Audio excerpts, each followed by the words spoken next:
Is it dangerous? Edward? Hmm? Privateering, is it dangerous? Wouldn't pay so nice if it weren't. Why not sail with the King's Navy? Earn a proper wage, sail under gentlemen. Sod the Navy's gentlemen. For every shilling I'd earn, the captain gets 600. That's no way to earn a fortune. We don't need a fortune. It's not about need, Caroline. I want food that don't make me sick. I want walls that hold back the wind. I want a decent life. How long would you be gone with these privateers? A year, I reckon. 2 at the most.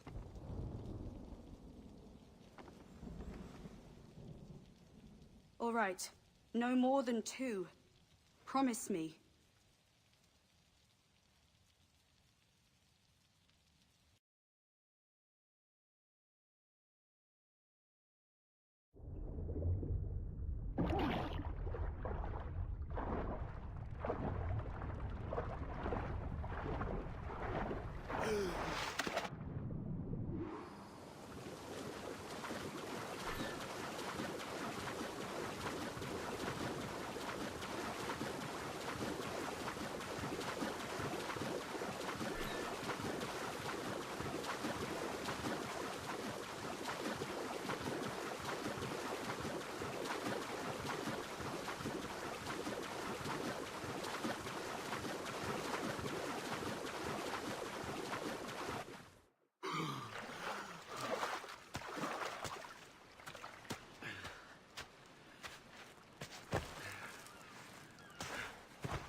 Was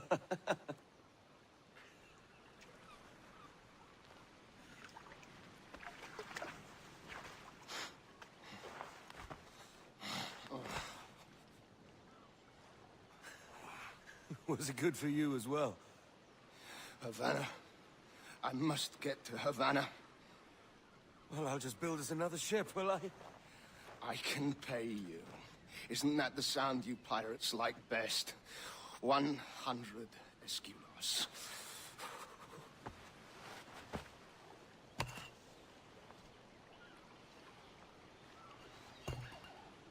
Keep talking. Will you or won't you?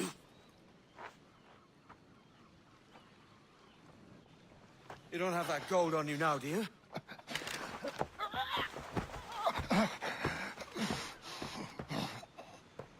Bloody fucking pirates!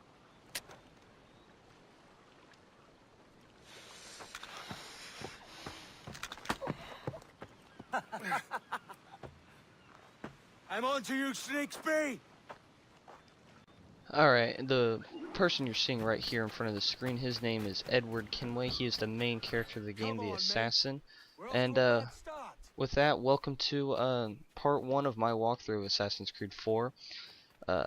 Right now we're chasing this man through the jungle. The man we're chasing, his name we'll find out to be Duncan Walpole. He is actually an assassin for the Assassin's Creed, but we don't know that at this time. Edward Kenway right now, the only thing we know about him is that 2 years ago he was talking to his girlfriend Caroline, promised that he'd be privateering for 2 years to build up a fortune, and then he would retire and retire and live with her and so on and so forth. That 2 years has gone by. He has not been saving his money. He's been spending it willfully. Or he just lost it all with that ship blowing up. At the very beginning of the game, he was on that pirate ship that he's been sailing with for 2 years, and as you saw, it got blown up along with his crew and his captain, and now he's stranded on this island with Duncan Walpole. Duncan Walpole offered to pay Edward to somehow get him to Havana, as you saw in the cutscene, and Edward, instead of like, yeah, I'll help you get to Havana, he thought that he had the gold on him right now, and well, he got greedy, and now Duncan Walpole is running away from Edward in the middle of the forest. That's pretty much what we know about Edward right now, and his girlfriend Caroline, and Duncan Walpole. Though these are the only 3 characters that we've met so far in the game. Edward right now, all he cares about is money. He's only armed with the 2 swords that you see right now, and really has not met up with the assassins yet, or rather he does not know who the assassins are right now, other than the fact that this guy is an assassin. As you can see in the top left, instead of naming him Duncan Walpole, it's naming him as the assassin, for our objective is kill the assassin. That's the only main objective we have so far in the prologue right now, is to find Duncan Walpole and kill him, to loot his body, because we think he has gold on him. He does not, actually. After you chase him through the forest, do a little parkour, he'll come to stop right here and he'll fight. It's a rather easy fight. I don't know why they gave him the health bar on the left side, but it's easy. He fights like a normal enemy.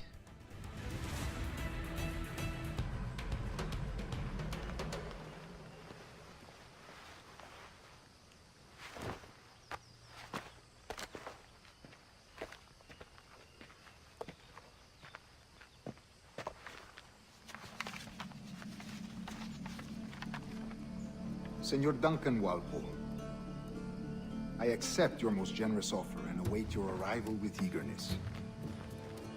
If you truly possess the information we desire, we have the means to reward you handsomely. Though I will not know your face by sight, I believe I can recognize the costume made infamous by your secret order. Therefore, come to Havana in haste, and trust that you shall be welcomed as a brother. su más humilde servidor, el gobernador Laureano Torres y Ayala.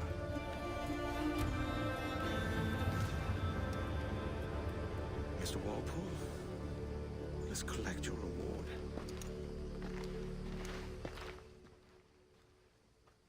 Alright, right here you'll notice that there's a little skip in the picture. I had lost the footage now, and went through and played it again a second time to regain the footage. So we found out that the assassin's name was Duncan Walpole, as I've already said, and that he was on his way to Havana to meet with the governor of Havana, Mr. Torres. So we found out that the assassin didn't have the gold on him, so now we have consumed the identity of Duncan Walpole. Edward's now going to pretend that he is Duncan and go to Havana to collect Duncan's reward that he would have had. Right now, though, we have come across a schooner that belongs to a merchant named Steed Bonnet that you'll meet here in a second. He has been captured by these British soldiers who think that he's responsible for the dead British ships in the waters nearby. Steed Bonnet is not responsible, however, we, the pirate, are. But that didn't stop the British soldiers from thinking any different.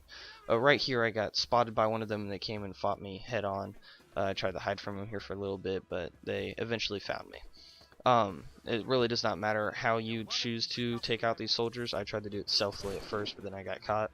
But regardless if you kill them all stealthily or if you just go out and immediately start clashing your swords with them, as I'm doing right here, the outcome is the same. The only difference is stealthily takes a little bit longer, but it's much more safer as you probably won't get hit, and that's pretty much it. And after you kill them all, run up to Steed Bonnet and you'll engage the cutscene. By God's grace, sir, you saved me. A profusion of thanks. Is that yours? It is my vessel, yes. But here lies its poor captain, and I have no art for sailing. I can pilot her myself, no mind. You don't mean to abscond with my ship, do you? I'm Duncan. What's your name, friend? Steed Bonnet. Well, Mr. Bonnet, let this stay twixt us. But I'm on a secret errand for His Majesty the King, God save him, and I must get to Havana with speed. Ah, that is a relief, sir. Havana is also my destination. Our ways lie together. Natural allies, then. Ah, you put me at ease, sir. To think I took you for a pirate when you first appeared. Did you? Yes. You have uncommon way of handling yourself. Quick and easy, if I may say. Gave me quite a fright. But all things considered, I think it's turned out to be a rather fortuitous day, hasn't it? Alright, so that is Steed Bonnet. He is the merchant that owns that schooner that's out in sea right there. And he has agreed to take us to Havana because he was on their that was his destination even before we came along. Also, he has no way to get to Havana without a ship's captain to pilot the ship itself, which we can do because Edward has already shown in the beginning prologue that he knows how to do that. So once you climb aboard the ship, all you have to do is walk to the helm of the ship, the wheel, and you won't be able to actually start steering the ship until Steed Bonnet gets on it and is right next to the helm, right next to you. As soon as you start it, press A once or twice to speed up. If you press it once, it'll put you at half sail, so you'll start getting you'll start moving. But if you press it a second time, you'll go up to full sail and you'll move a bit faster. The ship steering mechanic in this game is pretty easy. Full sail, you go faster, but you have less handling and less maneuverability. And then half sail, you have increased maneuverability, increased steering, but you don't go as fast. The only controls you can do right now are A to speed up, B to slow down, and X is to brace. X is a defensive move. Bracing, sorry, is a defensive move in combat. You'll yell at all your crew to get down, and it will reduce the damage that's dealt to your ship. You don't have to worry about that right now, as you won't be fighting any ships right now. You'll just do some simple piloting while listening to Steed Bonnet and Edward Kenway sail out to sea.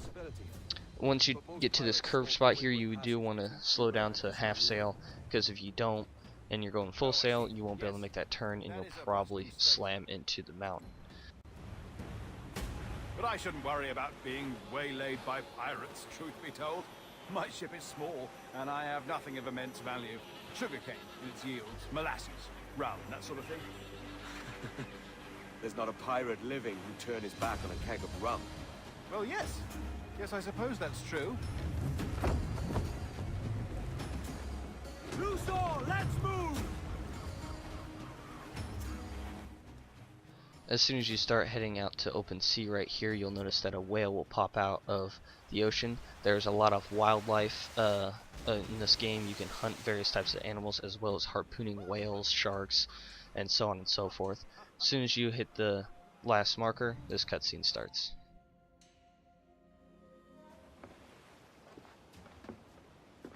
You're a natural sailor, Duncan. I did a decent trick at the helm some time ago.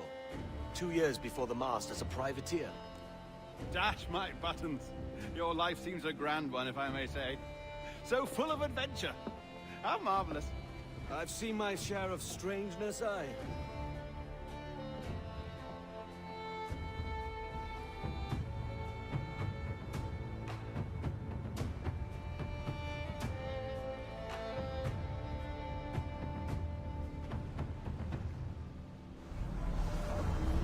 Fantastic work. Very promising.